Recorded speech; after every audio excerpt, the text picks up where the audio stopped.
Quan ens plantegem estalviar energia en un edifici, una de les primeres opcions que se'ns acudeixen és canviar làmpades. És una bona opció, però n'hi ha moltes més. Soc en Jordi Martí i en aquest capítol veurem estratègies per estalviar energia en il·luminació.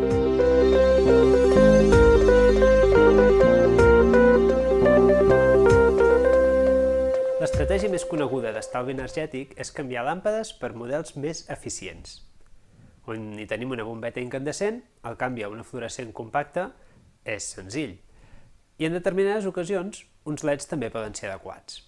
Però què passa amb els fluorescents d'una oficina? Els podem canviar per LEDs? Amb els LEDs estalvien molta energia, això està claríssim.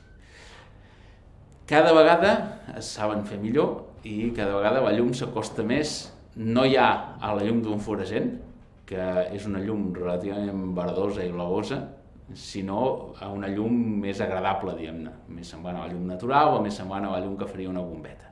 El problema és que els LEDs encara són una tecnologia en fase de desenvolupament. No se sap exactament el que durarà un LED, perquè se sap que duren moltíssim, s'han fet uns estudis, unes estimacions de vida que poden tenir, però no han arribat a viure aquesta vida. I per tant no sabem el que duraran.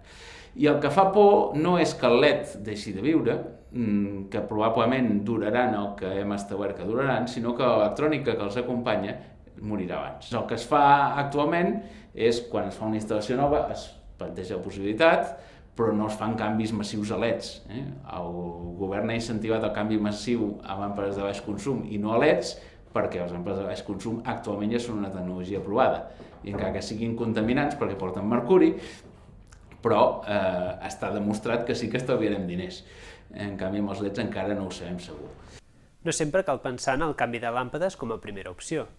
Si les làmpades utilitzen balasts, com en el cas dels fluorescents, canviar-los per altres balasts més eficients pot suposar un estalvi considerable. De fluorescents normals, diguem-ne, n'hi ha de dos tipus, els de tota la vida, amb la reactància de bobina amb nucli de ferro, per tant que pesa, i el típic encebador per encendre'ls, que s'encenen a la tercera, a la quarta, i els que tenen el que en diem la reactància electrònica, que no porten encebador ni res i s'encenen a la primera.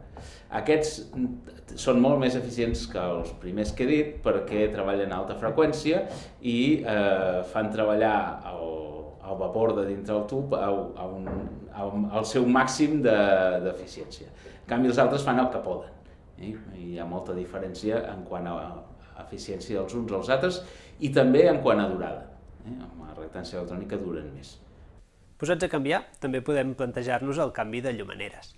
Les llumaneres adequades poden maximitzar la utilitat de les làmpades. Però no hem d'oblidar que cal minimitzar el risc d'enlluernament. La zona crítica d'enlluernament és la zona en la qual s'emeten valors alts d'intensitat per sobre dels 45 graus comptats des de la vertical. El correcte apantallament de les llumaneres acostuma a evitar aquest problema, tot i que la utilització de més làmpades de menys intensitat també pot ser una bona solució. La següent estratègia d'estalvi és implantar un sistema de regulació de l'enllumenat. Les més senzilles i econòmiques són les encès apagat. Per exemple, en molts llocs és factible que hi hagi una cel·la fotoelèctrica i un detector de presència i que només quan cal s'encenguin els llums. En altres llocs, en els que potser hi ha unes finestres a prop d'un costat i a l'altre costat no n'hi ha, doncs potser el que es pot fer és fer-ho per trams. Els llums de més a prop de la finestra són els primers que s'apaguen.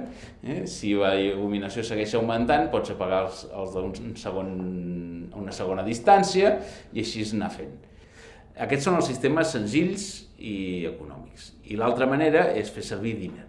És a dir, agafar i intentar ajustar la quantitat de llum que fa la làmpara en funció de la llum ambient. Això és molt més complicat perquè tu la llum ambient normalment la mesures en uns llocs determinats, no la pots mesurar en el pla de treball, per tant això ho dificulta. La pròpia llum que fa el fluorescent o llum que tinguis a la sala també et pot afectar la mesura i per tant és molt més difícil de fer. I a part d'això és molt més car. Si estem fent un estudi i comprovem que els nivells d'il·luminació no són els adequats, pot ser que la causa sigui la manca de manteniment. I per manteniment em refereixo a netejar les làmpades, perquè si hi ha pols, il·luminen menys. Ja hem vist diverses estratègies, però hem deixat la millor pel final. L'opció més fàcil de reduir el consum d'electricitat és apagar els llums. Com a professionals de l'edificació tendim a pensar que qualsevol tema vinculat a la gestió de l'edifici no ens pertoca. Ens ha ensenyat a construir-los i a modificar-los, però no intervenim sobre la seva utilització. Això està canviant. A poc van apareixent perfils professionals que intervenen més en l'ús de l'edifici, com el Facilities Manager o l'auditor energètic. En realitat, qualsevol tècnic que tingui relació amb els usuaris d'un edifici pot fer pedagogia sobre la importància d'apagar els llums quan un espai està desocupat. Molta gent creu que per 20 minuts val més deixar els fluorescents encesos, perquè a l'arrencada consumeixen més electricitat. Això és fals. No es pot negar que durant l'encesa el fluorescent consumeix més, però és l'equivalent a uns quants segons d'utilització. Per tant, si un espai queda desocupat per anar a fer un cafè, per anar a dinar o per anar al pati, en el cas d'una escola, sempre s'han d'apagar els llums perquè així s'estalvia energia. Recordeu que a la base de dades podeu trobar productes relacionats amb la il·luminació.